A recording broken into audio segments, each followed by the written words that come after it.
Hello la team keto. Aujourd'hui, je vous propose un format un peu spécial puisqu'il s'agit d'une vidéoscopie. En effet, il y a quelques jours, on m'a envoyé la vidéo de notre cher Jamie National, titrée, je cite, « Pourquoi le gras est-il bon pour la santé ?» Alors, ça y est, Jamie fait partie de la team keto, on voit ça ensemble.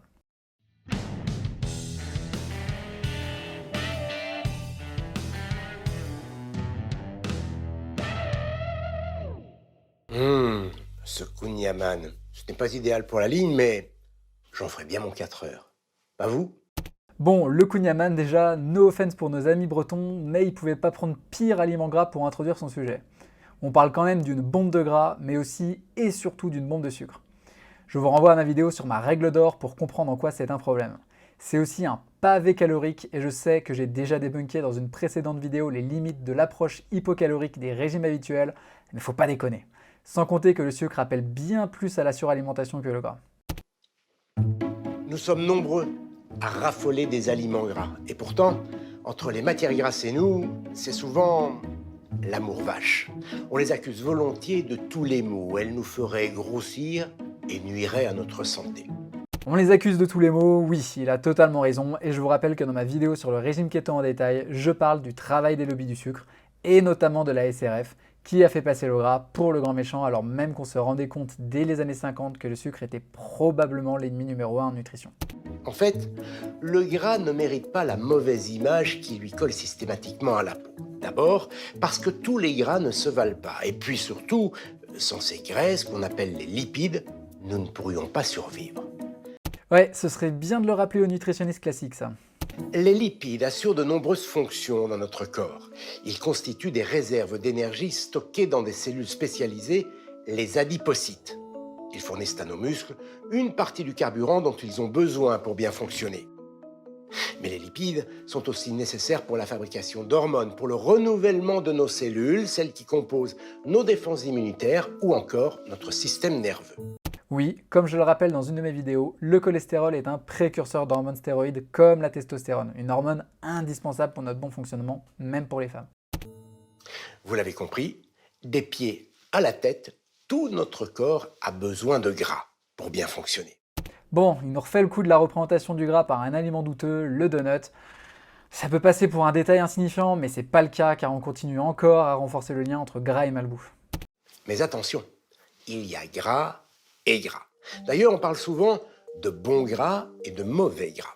En fait, on devrait plutôt parler de graisses bénéfiques et de graisses à limiter dans notre alimentation. Les graisses bénéfiques, les graisses à limiter, bon, c'est là que ça commence à glisser. Celles qui sont bénéfiques sont dites graisses insaturées. Pas forcément, Jamie. Et non, Jamie, c'est faux.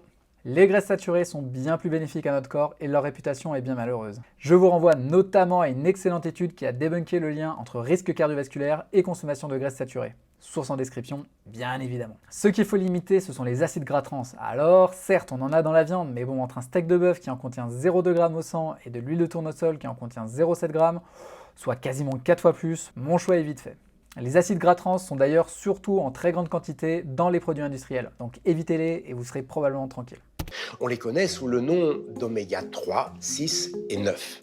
Les oméga 3 en particulier sont bons pour le cœur. Ils régulent par exemple la pression artérielle et préviennent le risque d'infarctus. Ouais, ça c'est vrai, même s'il faut faire attention à l'excès d'oméga 6 qui est très facile à consommer dans l'alimentation en général, ce qui peut déséquilibrer le rapport oméga 6, oméga 3, mais bon. Ce sont ces graisses qu'il faut privilégier dans nos assiettes.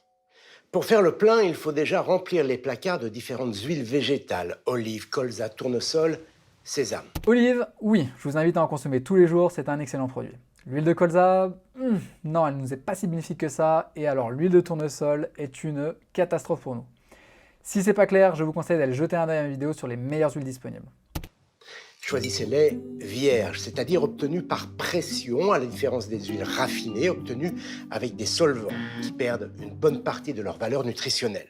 De préférence, des huiles pressées à froid, car la chaleur dégrade certaines graisses qui perdent alors leurs propriétés bénéfiques. Certains nutritionnistes recommandent même d'ingérer 2 à 3 cuillères à soupe d'huile par jour. Attention, ça ne veut pas dire qu'il faut s'infliger ce traitement le matin au petit déjeuner. Mais dans une salade ou un plat préparé avec amour, c'est parfait. Vous pouvez également miser sur des aliments comme l'avocat, certains poissons comme le saumon et les sardines, sans oublier les fruits à coque, amandes, noix et noisettes. Rien à dire, tout est vrai, mais encore une fois, les graisses animales sont tout aussi importantes à consommer.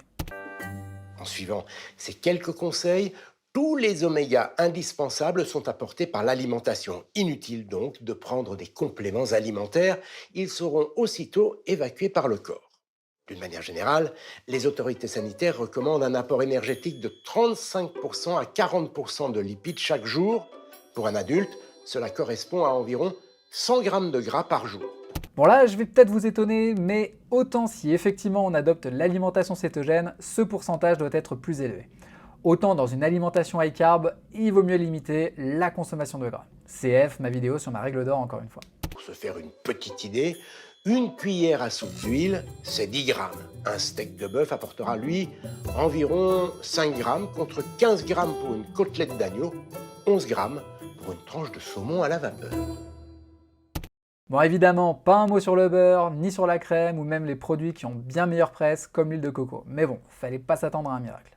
En conclusion, non, Jamie n'est pas de la team keto, mais on avance, on avance. Le gras est dédiabolisé et c'est déjà un premier pas positif dans la bonne direction. Voilà, n'hésitez pas à me dire si ce format vous a plu, auquel cas je pourrais en refaire d'autres à l'avenir. Et en attendant, n'oubliez pas de liker, commenter, abonnez-vous à la chaîne, etc. etc. Et à bientôt la team keto.